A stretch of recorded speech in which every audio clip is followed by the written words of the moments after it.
equivalent size in the next 30 minutes as it does.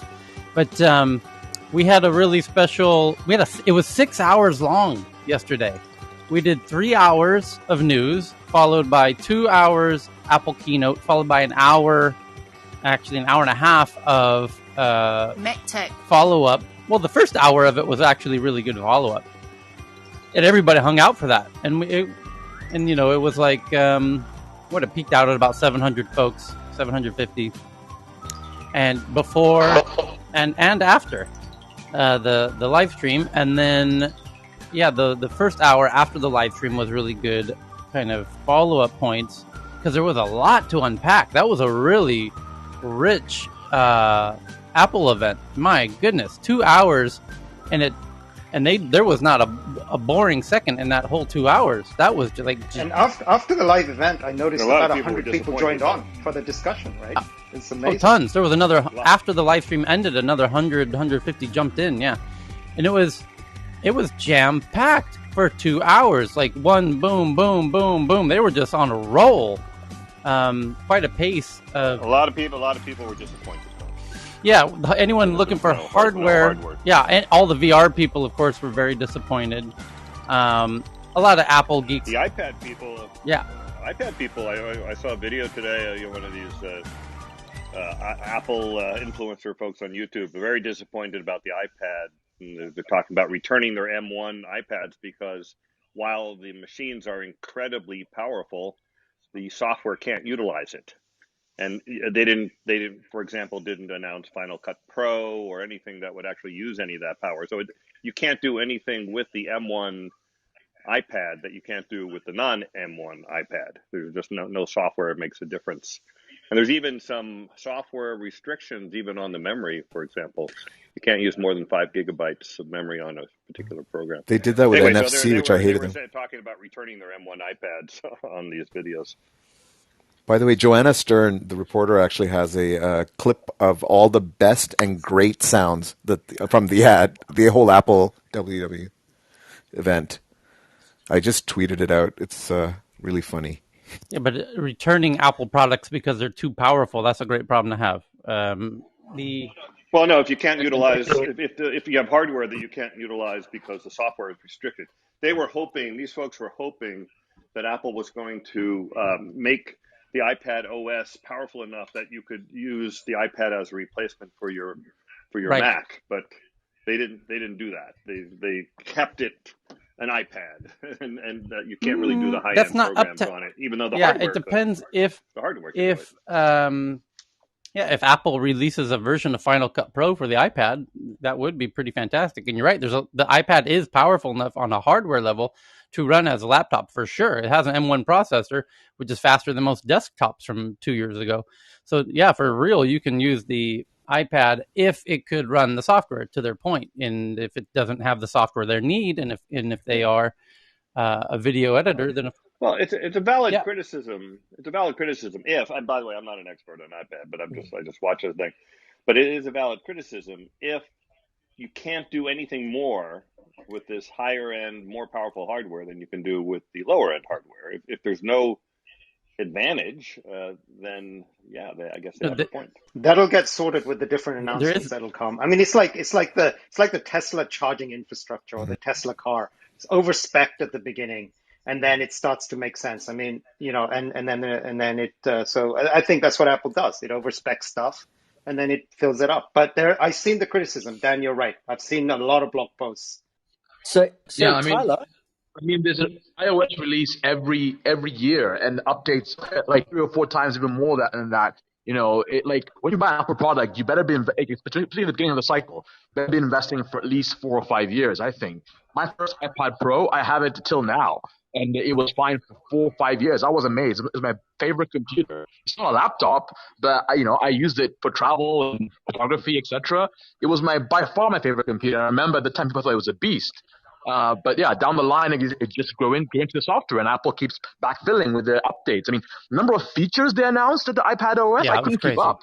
There's just so many, right? And so the pace of innovation they have on the software updates, you have some computers, you don't get updates for ages, right? But Apple always updates stuff. So like, I think it's bullshit. Like you buy the Apple iPad, M1 at the beginning of the cycle, and you expect to grow into it, right? Demanding it performs on day one with the best software is just ridiculous. And I'm sure they'll open it up to developers, right, to play around with things, and people can probably sideload stuff too. But they didn't, for example, you can't run Xcode about AR and VR and Victoria. That's going to come down the pipe soon. That's actually a great point you just raised right there, Mobana, because they did announce that new phototelemetry thing, which you can do on a phone. You can also do on an iPad, but not really on a laptop. And that's an example of where the iPad Pro is actually, if you're doing anything in 3D modeling, would now assumedly be better than the laptop, assuming that the iPad, back to Dan's point, runs the app that is all about the phototelemetry, because then you've got the best of both. You've got the camera on the other side. You spin all the way around with a nice big screen and capture whatever that 3D image is, like they gave in the demonstration. And then you've got the software to edit it and upload it and whatever. So the iPad Pro might be the ideal 3D modeling hardware. Yeah. So Tyler. Hey, Simon. Simon here from Johannesburg. Yeah, hi. I couldn't stay on because it just got too late for me. But I was two things. First of all, how much sleep have you had in the last I just woke up, so I'm good. And secondly, I mean, there was so much in that announcement. What does one take out of it? It was just like it was, and this is my point. It was precisely just under 2 hours long. It was an hour and 48 minutes, and it didn't pause for 2 seconds. And if we tried to recount everything they did, it would take us an hour and 48 minutes or more to recount what they did in an hour and 48 minutes of features. That's why I'm saying it was one of the most feature-rich, because they covered every OS operating system, which, by the way, I predicted right before we went into the room, that they're going to do every OS, and most importantly, they're going to synergize them. They're all going to work interoperably with each other now. And that, to me, was the biggest takeaway, was as an ecosystem, they now name another hardware. They're really competing with Google, right, on the operating system front. It's really Apple versus Android. It's not, Windows is not playing in this game anymore. They don't have a tablet. Yeah, they have a laptop. They don't have a phone. So when it comes down to, it's really Apple versus Android. Okay, now you've got...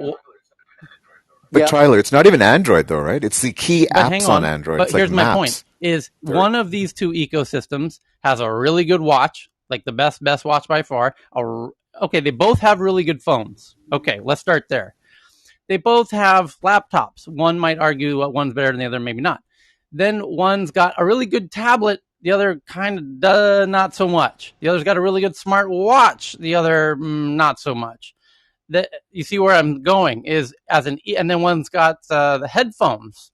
And then you see what I mean? So, and then by the way, you could say previously that maybe you would go with the Google ecosystem because of the other third-party hardwares like cameras, security cameras you'd put around your house, or doorbells, smart devices for your smart home. But Apple announced as part of this event that new Jonathan. Matter, I think it's called. What's it called, Jonathan? They called it, didn't they?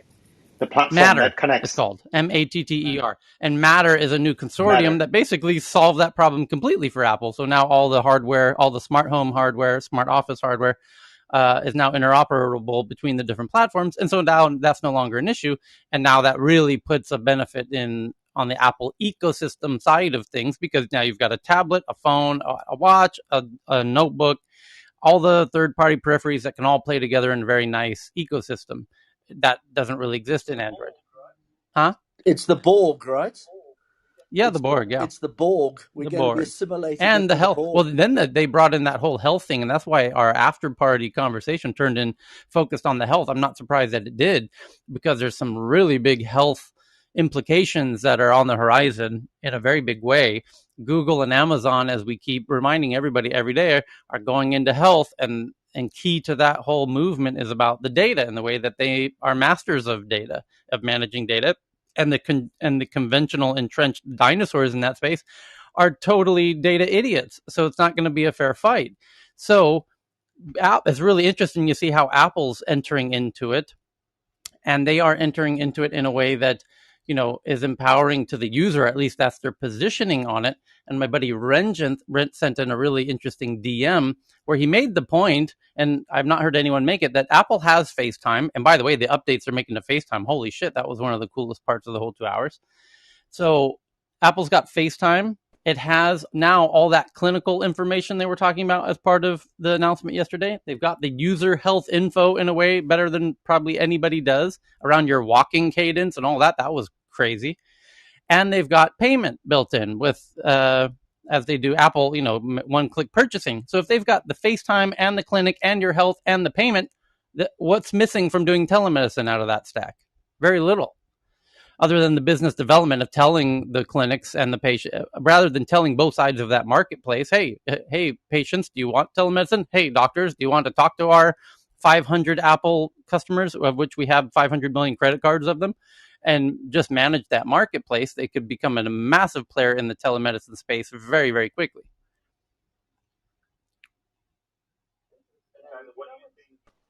And Tyler, what do you think about some non-American competitors in the future, maybe Huawei or something else? I mean, they don't have a platform like Apple or Google have, but maybe because of the, you know, politics behind and the nationalism behind, that there might be some yeah, it'll be interesting when it gets into VR and AR if Apple doesn't innovate quickly in the VR and Oculus face. I think Facebook feels like, you know, they don't have a phone, they don't have a laptop, they don't have none of that hardware we just talked about, a watch, none of it.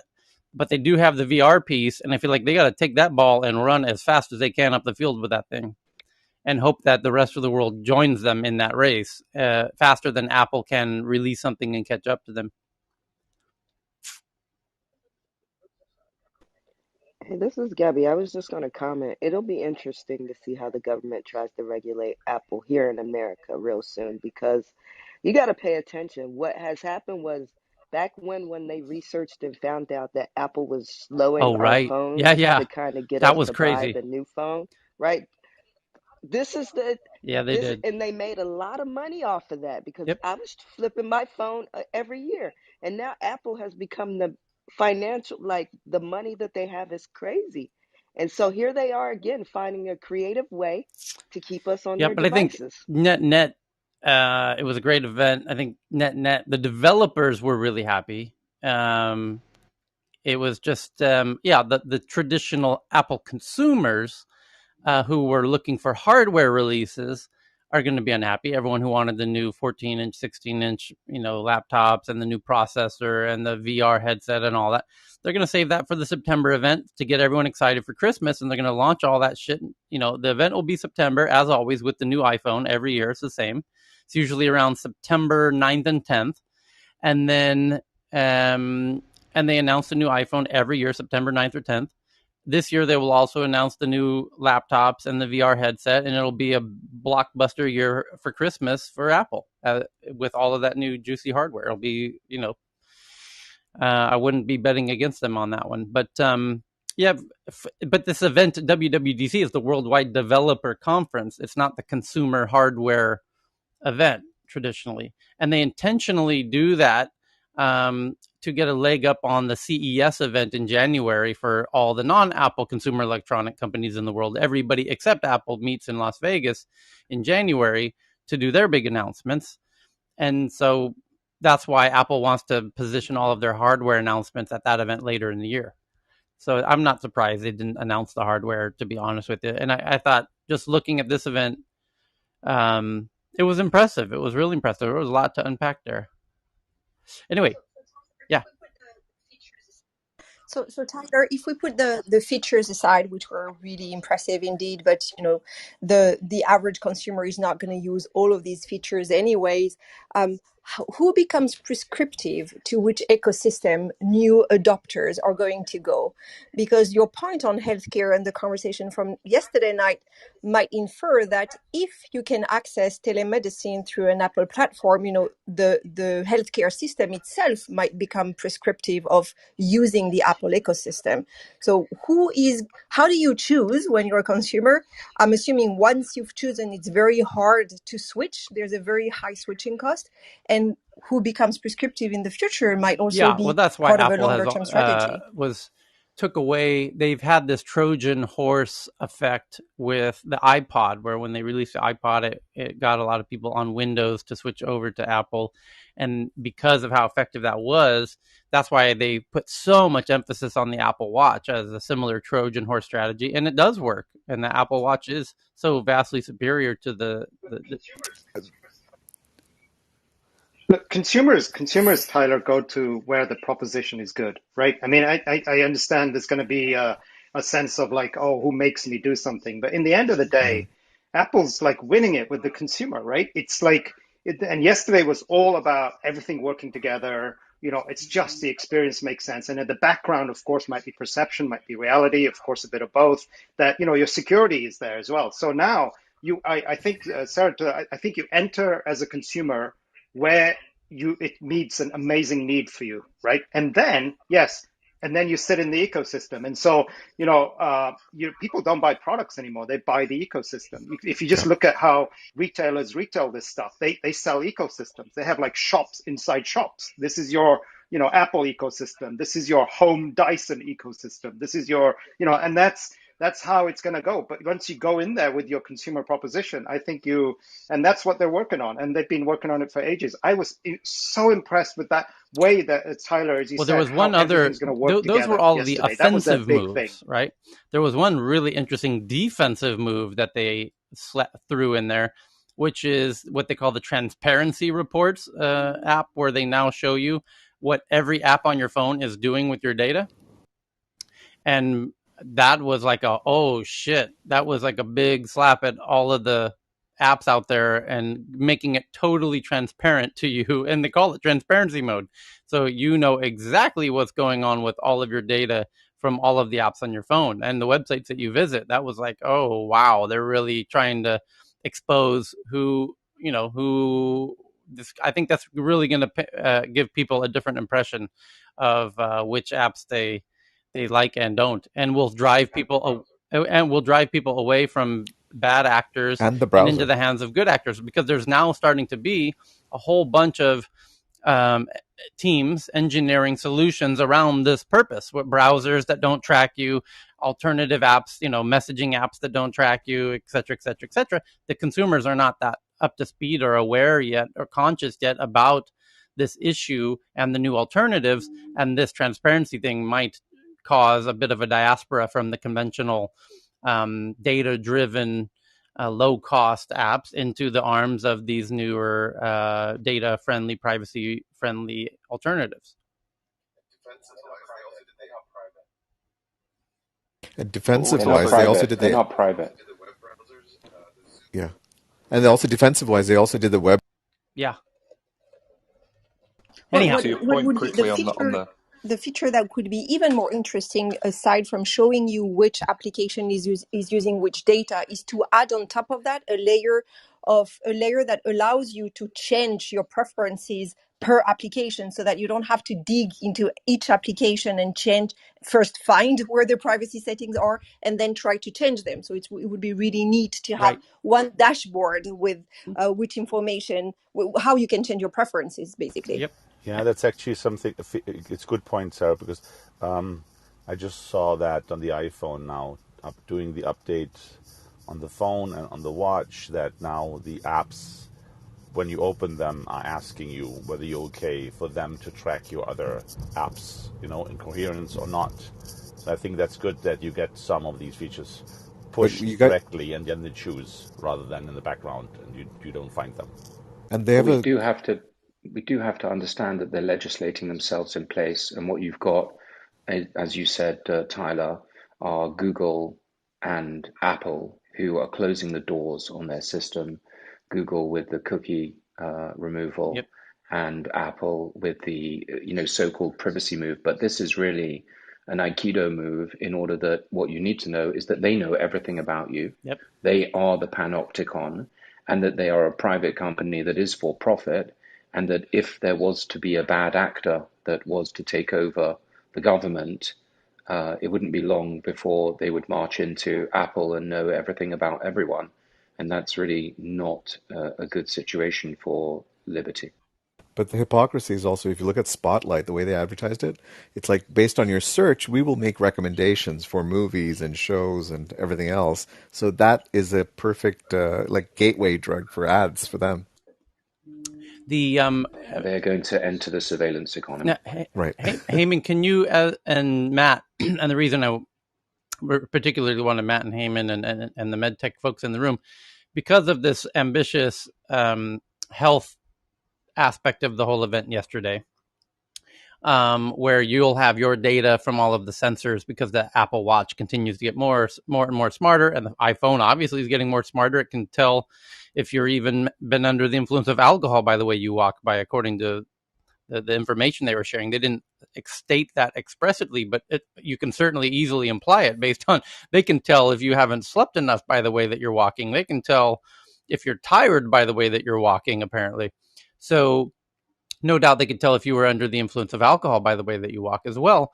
But the main point is that you are now going to start collecting all of this data from your devices, and it will be stored in your phone under your profile. Will be your data that you then have the option to share with your doctor, and your doctor, in their Disney-like fantasy presentation, if your doctor is going to be thrilled to say, "Oh, great, you're in the Apple ecosystem. Well, shit, man, just send that data right over. Let's suck that into my computer here, and let's see what we got here. And gee, wow, Willy Wallachers, it looks like you've got all this." Is that pure fantasy, or is that based in some reality? And they did name about 9 partners. One that was apparently well known as one of the main platforms that doctors use. Cerner. For medical records, right? Yeah. But I'm just wondering, how realistic was that? Because if you're not in the medical field, it's like, oh, that's going to be great. I'm going to show up at my doctor's office and be like, hey, doc, here's all my data. But is it all moonlight and canoes, or is that a bunch of smoke? I personally believe that there's the big push, and the surprise will come. We have basically 3 players in the healthcare sector, which is the patient, the provider, and the payer. And it's more and more taking over the control of the payer. In the past, it was the provider, the physician, deciding, what to do with the patient. And it was more about corrective medicine, not preventive medicine. And as AI kicks in here, basically, more and more the AI will tell or try to change the consumer behavior. So therefore, you have less freedom as a patient or as a person, individual, in terms of saying, hey, you have not slept enough, hey, you have not made enough exercise, hey, you are overweight and something, and then basically the payer adjusts the price of the insurance you pay. So over the long run, it is just the path it will go. Like other industries, where you have a lot of industries which are much more efficient in terms of the supply chain, in terms of the service they provide. In healthcare, there's a lot of things to do. That's why you have the Walmarts and the others also pushing to, because there's a good pie to grab from that market, just to increase efficiency. But I think there's a major move coming, and it's not very obvious as a user, but at the end, it is a payer driving by pricing, the different insurances at a level, so that the individual choice of a user is just less and less, because you basically get penalized for financially, for bad behavior. So, but Heyman and Matt, if you could just comment on how realistic it all is. Go ahead. Is Matt there? Okay. So basically, I mean, I've mentioned before, I know like Dr. Dinesh was also very disappointed with the CGM, right? Continuous glucose monitoring, the lack of it. It's supposed to be, but that's a hardware issue. It's supposed to come in the next version. Yeah. Yeah, exactly. But the thing is, what I see is like they're playing the long game here, right? Because there's a lot of heavy players here. This is my feeling, right? And this is what I know from working from the hospital side and from the community home care side. So I know that the majority of the market exists outside the hospitals. But the thing is, the data currently is held within these hospitals by the big electronic health records. Also, the large repositories of data are also contained by the Diabetic Association, the diabetic companies, the companies that actually have those monitors. So Apple is doing a smart thing where they're actually giving the customer, the consumer, the power to actually collect their own data, right? And what's going to happen is they're going to actually go, these customers, especially the most important customer is the doctor or the physicians. They're the ones who could afford Apple devices, right? That's what happened early on. I remember when I was on the e-health committee, the annoying part for all IT people was were doctors coming with their new iPhones and saying, connect me onto the network. I want to connect onto the network. And that's how Apple got its inroads into the hospital network. The same thing's going to happen with these consumers coming in. They're going to have all this health data on their phone, and soon doctors are going to say, look, I want to make my life easier. I want to download this data onto the electronic health record so I don't have to waste my time entering the same data that they're carrying around on their phones. So that's how they're going to get into the EHR market. They're not going to be able to get the EHRs to come to them or get EHRs to bend backwards for them or the diabetic Right. people to bend backwards to them. So the best way to do it is to get the mass number of consumers collecting their own health data